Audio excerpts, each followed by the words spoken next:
croire certains influenceurs, il suffirait de vouloir être heureux pour que ça arrive. Pourtant, notre expérience nous démontre souvent le contraire. Le bonheur ne dépend pas que de nos désirs.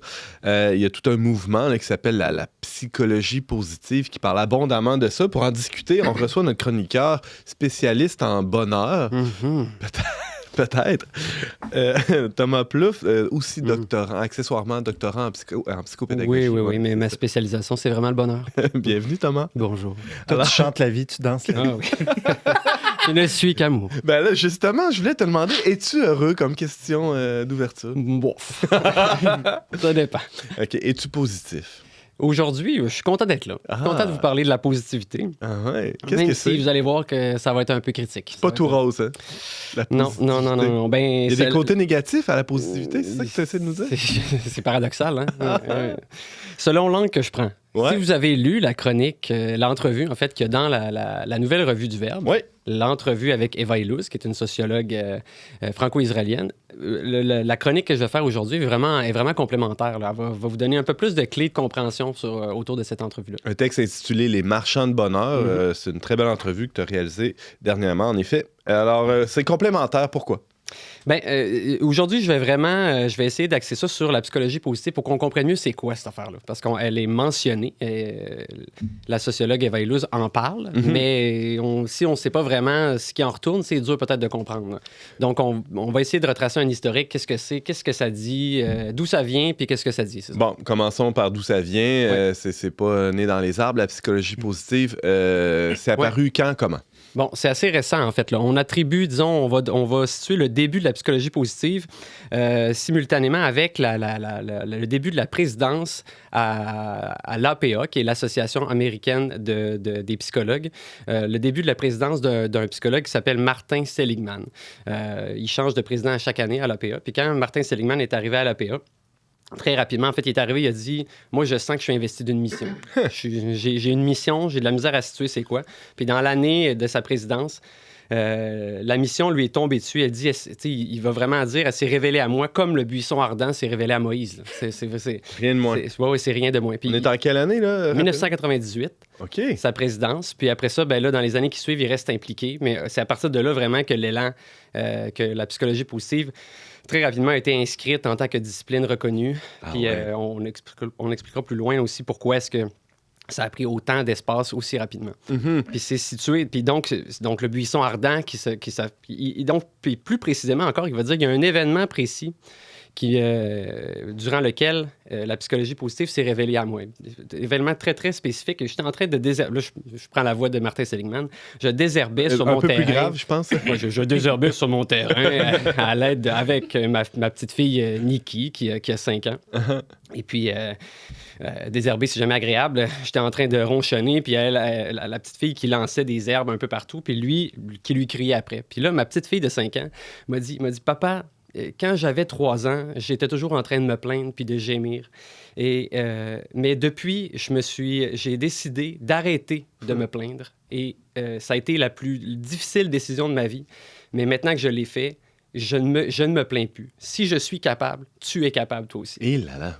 Alors, c'est pas lui qui a 5 ans. C'est ça. C'est pas lui qui a fondé ça, la psychologie positive. C'est plutôt sa fille. C'est littéralement, ça s'est révélé à lui. Puis là, il y a eu cette révélation-là est descendue en lui. Puis il s'est dit, ça y est. Ça y est, tu sais, en réponse, en fait, à tout un courant en psychologie qui c'est vrai, là, historiquement, a vraiment été axé sur la pathologie. Sur les problématiques, sur la maladie. On partait des blessures, des bobos. Là. On s'intéresse à l'être humain à travers par le prisme de ces pathologies, mais il s'est dit, mais c'est limitant. Si on s'intéresse plutôt à l'être humain plus du côté en essayant de mettre en valeur son potentiel, en essayant de l'amener à réaliser son authentique moi, on va ouvrir, en fait, tout le marché de la psychologie aussi aux personnes qui sont dites normales, qui sont saines et normales. Ça, c'est intéressant. C'est un tournant majeur. Thomas Plouffe, on parle de psychologie positive depuis quelques minutes déjà. Tout le monde a une idée là, à peu près de ce que c'est. Là, quand on veut, on peut. Des choses comme ça. Plus précisément, là, de quoi on parle quand on parle de psychologie positive, Thomas Plouffe? Bon, d'abord, petite nuance. La psychologie positive, ce n'est pas ou pas que de la pensée positive ou de l'autosuggestion qu'on peut voir des fois dans certains films là, où on se regarder dans le miroir puis se dire t'es bon, t'es beau, t'es capable, t'es bon, t'es beau, t'es capable, puis après ça, je vais arriver à tout. Là. Ça, on est vraiment plus dans la pensée positive. L'autosuggestion, là, il y a eu un livre-film qui a été fait qui s'appelait Le Secret, là, qui a été traduit et qui a fait le tour du monde, qui était vraiment autour de cette idée-là, qui était l'idée que si je pense vraiment que quelque chose va m'arriver, l'univers va me le donner. T'sais, ça, c'est l'autosuggestion. On lance ça dans l'univers, puis là, ça arrive. Oui, on entend des relents de ça. Mais la psychologie positive, ce n'est pas ça, quoique on va trouver des éléments de ces éléments-là dans certains livres, mais c'est pas ça. C'est une approche qui part des recherches qui sont dites empiriques, donc part de la recherche, abondante, là, très, très abondante, s'intéresse à des facteurs d'épanouissement et de réalisation du moi. Donc, autrement dit, on se demande quels sont les facteurs qui font en sorte que la personne va se réaliser. Puis on en identifie. Par exemple, là, dans les années 90, il y a eu un courant très, très fort autour de l'estime de soi. Supposément le facteur qui permettait, quand on le travaillait, de devenir pleinement heureux. Ensuite, on s'est intéressé beaucoup dans les dernières années à la résilience, la bienveillance, l'autodétermination. Donc, l'idée de la psychologie positive, c'est quels sont ces facteurs-là. On les identifie, puis ensuite, on cherche à voir comment on les favorise. Puis si on réussit à trouver cette recette-là, ben là, voilà, chaque être humain va pouvoir vraiment atteindre son plein potentiel. Mais là, c'est une affaire de gourou ou de psychologue, ça. J'imagine que la ligne est mince. Il y a des psychologues qui doivent s'arracher les cheveux en voyant ça aller, Thomas Plouffe. C'est intéressant, en fait, ce que tu dis. Dès le début, Seligman, qui est psychologue, est allé, en fait, même malgré lui, a reçu vraiment un apport considérable en fond. Dès qu'il a annoncé, inscrit la psychologie positive comme une démarche, puis il en a parlé, les fonds sont arrivés à lui, là, quasiment tombés du ciel, notamment du côté de par le milieu de l'entrepreneuriat, les managers et tout le mouvement, le milieu politique aussi, qui a donné beaucoup d'argent, qui voyait en fait dans la psychologie positive tout un moyen d'aller toucher des gens ou une population qui était plus difficile à atteindre. Fait que, donc, suite à ça, lui, avec cet argent-là, a mis en place vraiment des fondations qui ont permis de produire un immense corpus de recherche. Là, on parle de milliers de recherches qui tournent autour de la psychologie positive, qui sont supposées venir à coup de données, comme je disais tantôt, empiriques, venir peser sur l'idée que ce sont ça les facteurs, puis il faut les favoriser, et ainsi de suite. Donc, c'est scientifique, entre guillemets, c'est scientifique. Oui. Je veux pas tomber dans la conspiration, mais c'est sûr qu'en ayant reçu un paquet de fonds comme ça, il y avait comme pas le choix de livrer la marchandise aussi, j'imagine. Oui, mais c'était dans son... C'est-à-dire que ça concordait avec sa mission. Il se voyait vraiment comme lui. Il se disait, voici la psychologie du 21e siècle, la psychologie qu'on attendait, le modèle qu'on attendait pour répondre au... Fait que, donc, c'est une approche qui a levé des fonds, mais c'est une approche qui, en parallèle aussi, qui a généré énormément d'argent, notamment parce qu'elle a été récupérée par des experts, des experts du manager, justement, ou des experts qu'on dit parfois dans le livre, qu'on appelle les experts du self-help, là, de l'auto-réalisation, de la croissance personnelle, des experts qui, durant les années, depuis les années 50, travaillaient, mais un peu en solo, puis il leur manquait comme un corpus de connaissances sur lequel ils pouvaient s'appuyer, puis dire, voilà, tu sais, vous voyez, la preuve est là. Puis des instituts de recherche, puis des espèces d'institutions qui venaient cautionner leur démarche. C'est ça. Fait qu'il y a vraiment, il y a vraiment eu une alliance entre, si on veut, c'est ça, tous les coachs, là, les coachs de la croissance personnelle et la psychologie positive. C'est un mariage parfait dans les années 2000 où est-ce que tout ce mouvement-là a récupéré la psychologie positive. Fait que là, aujourd'hui, c'est pour ça qu'on a souvent des amalgames. On a, ces gens-là vont utiliser un peu... des gens, par exemple, qui donnaient des conférences depuis les années 70 sur des thèmes qui ressemblaient, puis là, qui vont récupérer certains éléments de la psychologie positive pour appuyer leur conférence, pour qu'ils puissent, pour les justifier, finalement. Alors, aujourd'hui, on se retrouve avec une industrie, tu dirais, de la psychologie positive? Oh oui, c'est une industrie qui génère énormément de sous, là, qui, aux États-Unis, on parle de 13 milliards, je pense, annuels. Là, Obama. Et qui est très en croissance et fait intéressant encore plus chez les jeunes, qui sont de plus en plus, qui sont encore plus enclins à dépenser. Il y a tout un champ là, au niveau des applications, sur les applications de téléphone intelligent là, qui viennent qui sont des produits permettant de nourrir nos facteurs d'autodétermination. Là. Donc, ça touche de plus en plus les jeunes. Tu as dit un peu tantôt ce que c'est pas là, la psychologie positive, mais résilience, ça en est, ça, de la psychologie positive? Bien, c'est-à-dire que les concepts même ne sont pas de la psychologie positive. La psychologie positive, puis ça va peut-être amener vers l'élément que je voulais amener ensuite, c'est vraiment son objectif premier, c'est la recherche du bonheur comme un but ultime dans l'existence. C'est l'idée, là, on pourrait dire, de la psychologie positive, c'est l'idée que notre but dans la vie, c'est d'être heureux.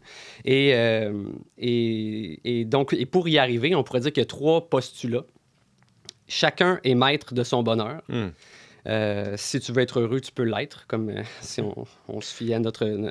Eva Illouz dit dans l'entrevue qu'elle t'a accordée qu'on est tous des petits entrepreneurs de notre moi, de notre bonheur personnel. Ouais. C'est le bonheur, c'est ça, vu par l'individu. Ouais. Et il s'enseigne, il s'apprend comme une technique, le bonheur.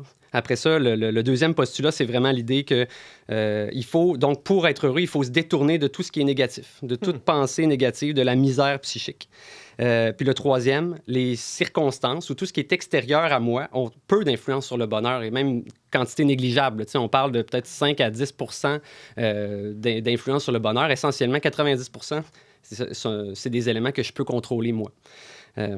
Fait que, donc, c'est ça. La psychologie... Là, je pense aux gens, excuse-moi de t'interrompre, mais là, je pense aux gens qui sont sous les bombes et les missiles en Ukraine, puis... tu leur disais ça, je sais pas toi, mais oui, Oui, ça a une répercussion concrète. Là. C'est ça. Et j'espère pouvoir revenir faire une deuxième chronique puis approfondir sur ce sujet-là parce qu'on pourrait aller beaucoup plus loin. Mais concrètement, ça... On va te réinviter, inquiète-toi pas. Ah, c'était tellement bon. Ouais, je sais. Donc, ça a des répercussions concrètes parce que vous le voyez autour de vous. Autour de nous, par exemple, on a, même dans la revue, on a utilisé les données de l'indice de bonheur léger. Le bonheur est rendu comme un élément qui nous permet de savoir si les populations se portent bien ou se portent mal, si les individus se portent bien ou mal. Les entreprises, maintenant, il y en a plusieurs qui vont avoir des experts, des superviseurs du bonheur qui vont se promener, dire « ça va, t'es-tu de bonne humeur, comment tu vas, t'es-tu correct, c'est quoi ton thermomètre, t'es où sur ton thermomètre du bonheur aujourd'hui? » Il faut pas au verbe un responsable du bonheur? J'espère que non. Je me cherche une job. Donc, l'idée étant de... Il ne faut pas que tu descendes en bas d'un certain seuil. Là, le bonheur doit... c'est ça, il faut se maintenir en état de bonheur. Mais on confond beaucoup derrière tout ça le bonheur un peu avec le bien-être, puis aussi l'émotion de... je sais pas trop, là. Oui, tout à fait. Oui, exactement. Le bonheur, en fait, leur manière d'évaluer le bonheur, puis on trouve, entre autres, là, un très beau paradoxe de ça. Là. La manière d'évaluer le bonheur fait en sorte qu'on a une mesure là, qui nous permet de dire, par exemple, que on peut comparer les pays entre eux, là, le bonheur national brut, là, qui nous permet, entre autres, d'affirmer que aux 3 premiers rangs, ou je pense dans les 5 premiers rangs, on a les pays scandinaves, qui sont les pays dits les plus heureux. Mais il y a un paradoxe important à ça, parce que c'est aussi les pays où il y a le taux de suicide le plus élevé là, sur la planète. Donc, ça permet de voir que le bonheur tel que mesuré, ce n'est pas le bonheur. Ce qu'on mesure, c'est une idée du bonheur, c'est une conception du bonheur. Puis, donc, on ne peut pas comparer les pays entre eux. Si le bonheur, la mesure, elle est relative, on ne peut pas comparer des mesures relatives entre elles. Rapidement, Isabelle. Bien, moi, je trouve ça vraiment intéressant. Je trouve que c'est très... tentant d'embarquer là-dedans, mais c'est comme désordonné. Il manque un équilibre ou une source extérieure, genre Dieu, pour comme amener ça vers le haut.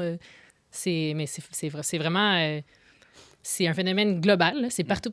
Oui, tout à fait. Puis ça, si je reviens, on pourra voir parce que il y a vraiment toute l'influence du néolibéralisme puis de l'individualisme ambiant qui fait en sorte que tout ça, effectivement, descend uniquement à l'échelle de l'individu. T'sais, tout ça, on en vient à le porter comme un fardeau individuel, puis c'est là où c'est un enjeu majeur. Oui, parce que, comme dit Isabelle, il y a des bonnes intuitions, hein, puis c'est Saint-Paul qui dit arrêtez de chialer là, quand il écrit des fois aux Corinthiens.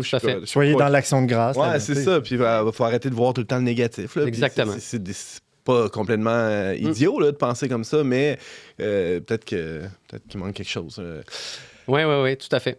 Bon, Thomas, merci. C'est tout le temps qu'on avait. As-tu un livre à nous suggérer sur la question? Je veux dire, si vous pouvez regarder en complément, vous pouvez lire le livre Apicratie, qui a été écrit par Eva Illouz et Edgar Cabana, qui est vraiment un complément qui va vous permettre d'aller plus loin. Aux éditions Première Partie. Premier parallèle. Premier parallèle, oui. Premier parallèle, Apicratie d'Eva Illouz et...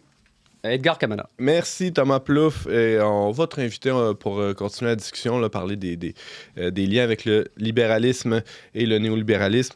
Thomas Plouffe, je rappelle que tu es doctorant en psychopédagogie et chroniqueur régulier à On n'est pas du monde. Merci encore d'avoir été avec nous. Avec plaisir.